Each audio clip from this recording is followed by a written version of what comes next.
So I know you're excited. And tonight is also a very special occasion because as part of this second World Expression Forum, we will be awarding the 2023 Prix Voltaire. And to open the Prix Voltaire ceremony, please give a very warm round of applause to the International Publishers Association Vice President, Gwanza Yobava. Thank you, Ingeborg, and good evening, everyone. What an honor it is to be with you all here, and especially tonight for this ceremony. The IPA president, Karini Pansa, is a passionate advocate for freedom to publish, but unfortunately couldn't join us tonight. So she asked me to speak for her on her behalf and for the IPA. Since 2006, the IPA has given the Prix Voltaire to brave publishers. From my own experience in my home country of Georgia, where our people have suffered from intense pressure and repression for almost a century, I know what it means to have people silenced, cultures constrained. It takes courage to write stories others want untold. It takes bravery to risk yourself for other people's stories.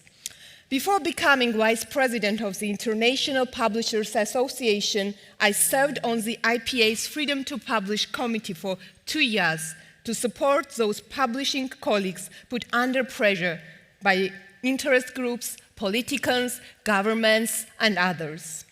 We are honored by the presence of the previous recipient of the IPA's Prix Voltaire. Could I ask you to give the warmest round of applause to Rasha Al-Amir.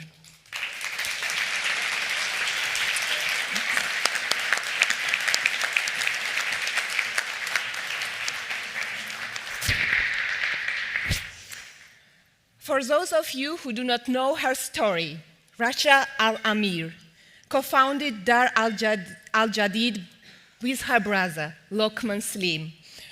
He was murdered in Lebanon in February 2021. No one has been held accountable for his death. Rasha, thanks for joining us today on this stage. And now, to announce this year's Prix Voltaire laureate, I would like to invite on stage Christian Einarsson, chair of the IPA's Freedom to Publish Committee.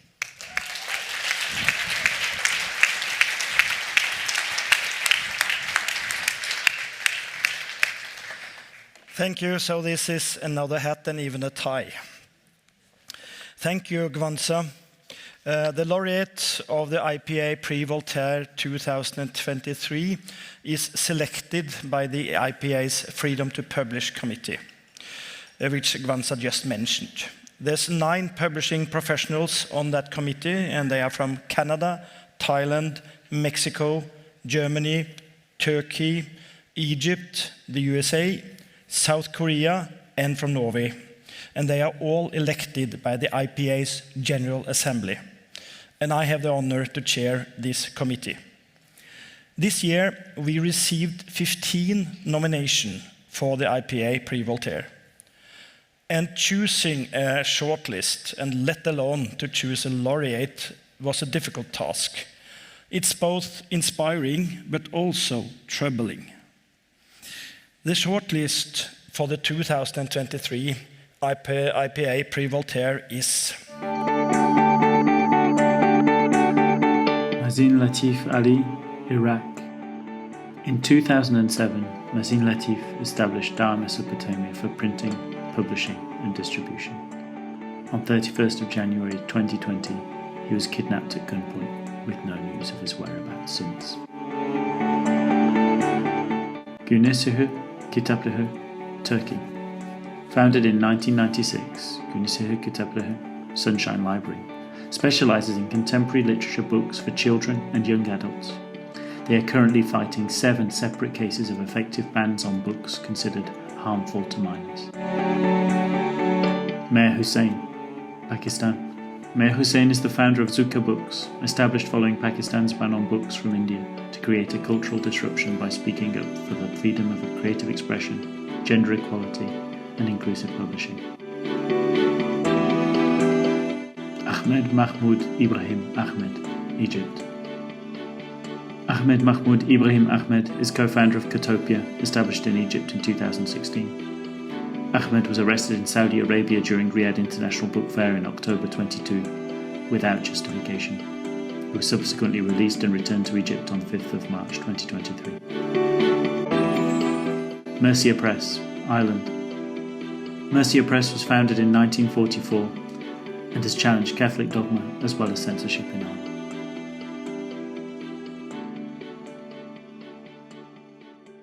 So, ladies and gentlemen, the 2023 IPA Prix Voltaire is awarded to Mazin Lateef Ali of Iraq.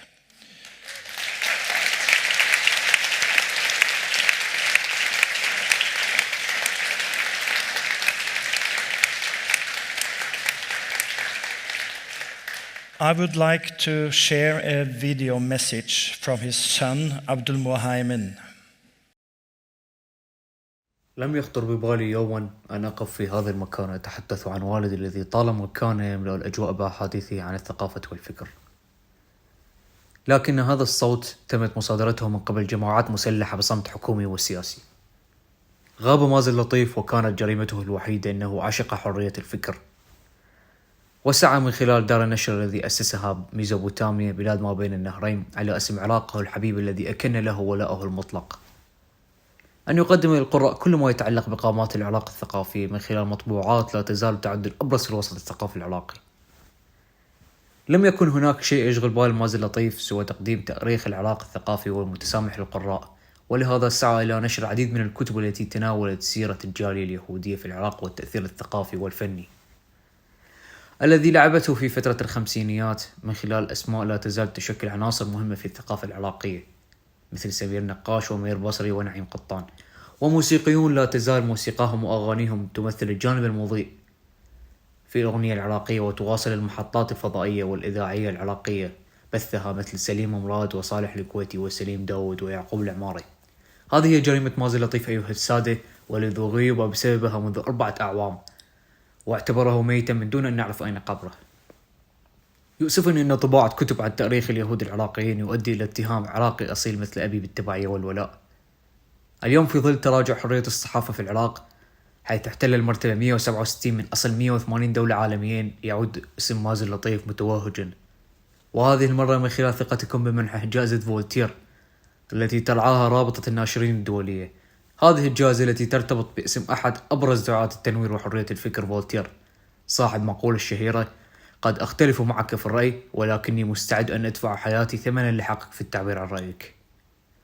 شكرا لكم لأنكم أعدتم لنا مازن لطيف بروحه التي ترفرف هذه اللحظة في هذا المكان، وتدعونا جميعا للمطالبة بمعرفة مصيره، فليس من الإنسانية أن تحرم عائلة من زيارة قبر والدها. وشكرا لكم. عبد المهيمن مازن لطيف.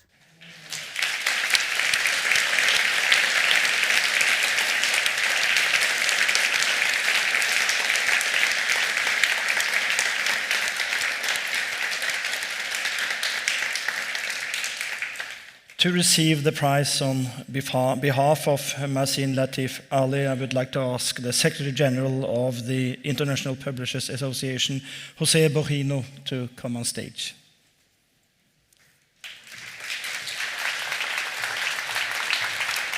Thank you, Christian. I'm very honoured to be here to receive this award on behalf of Mazin Lateef Ali, who tragically can't be with us today. But he epitomizes the incredible bravery that all Prix Voltaire winners show.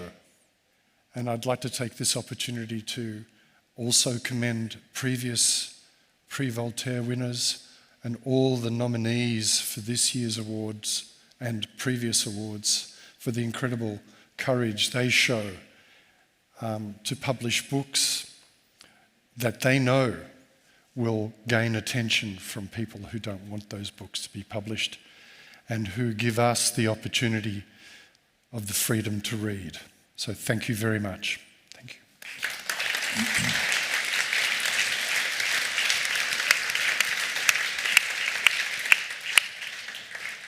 Thank you, Jose.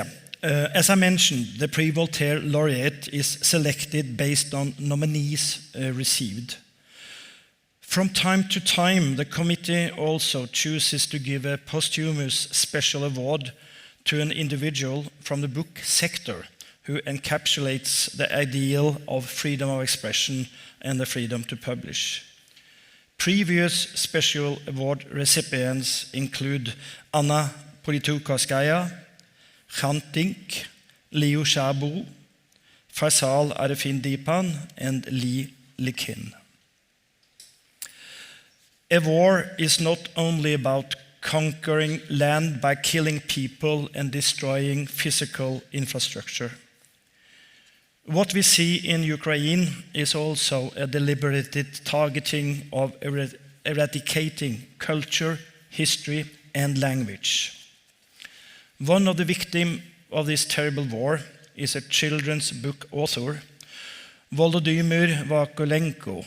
He was taken by soldiers from his village near Izium and tortured and killed. The International Publishers Association honors him and his memory with the 2023 IPA Prix Voltaire Special Award.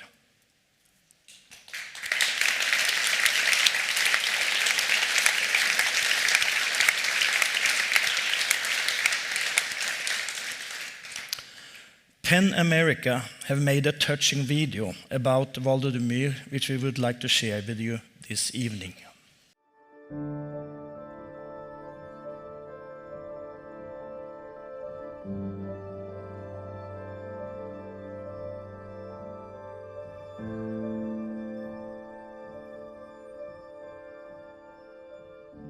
Там от навпаки таке море позитиву, там якісь кольорові кульки, персикові, там, ну, ніжні, теплі образи.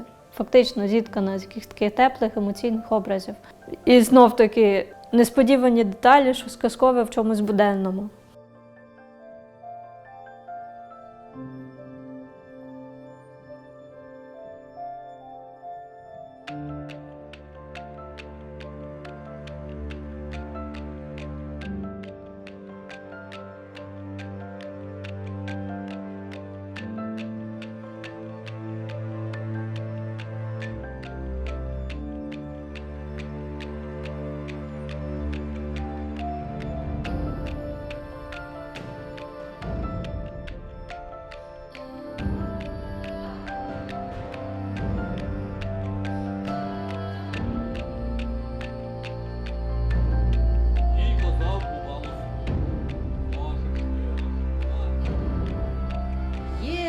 Слоника Славка щедрий сад біля ставка, сливи в нім та яблука і співанка зяблика. Зяблик – це хто? Пташка. Пташка така. На горішку біля хатки в різних кольорах.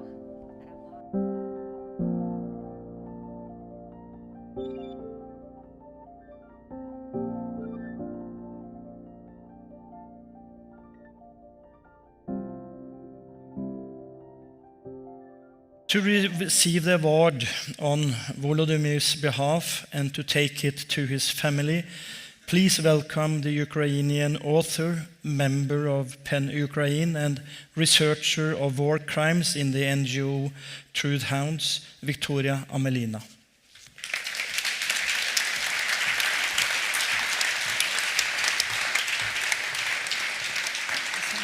Thank you.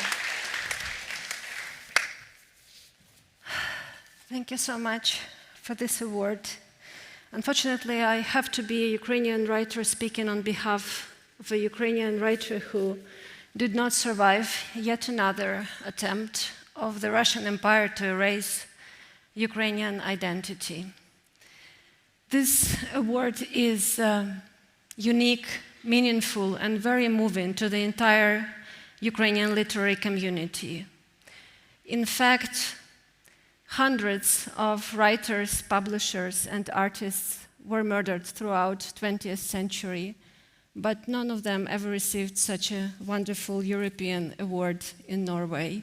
And I'm sure that Volodymyr Vakulenko would agree with me that to also dedicate this award to all of them. You've already seen on the video that Volodymyr Vakulenko kept his war diary during the occupation, and after the Ukrainian army liberated Izum, I was the one who came and uncovered his diary. And I would like this to be an opportunity for the first time to quote last notes by Volodymyr Vakulenko. He was writing, in fact, about the Ukrainian army, his dreams, hunger, and spring. I also dreamt of our lads fighting, dreamt I was hugging them, greeting them. I'm scared to think of how they are. During the first days of occupation, I gave up a little. Then, due to my half-starved state, totally. Now I've pulled myself together, even raking the garden a little bit. The birds only sing in the morning, but in the afternoon you won't even hear a call from the crows. In the end, I'm saved by the music on my mobile phone. And today, on Poetry Day, I was greeted by a small sedge of cranes in the sky, and through their curly calls, one could almost make out, Ukraine will be well again. I believe in victory. Volodymyr Vakulenko wrote this on March 21, 2022.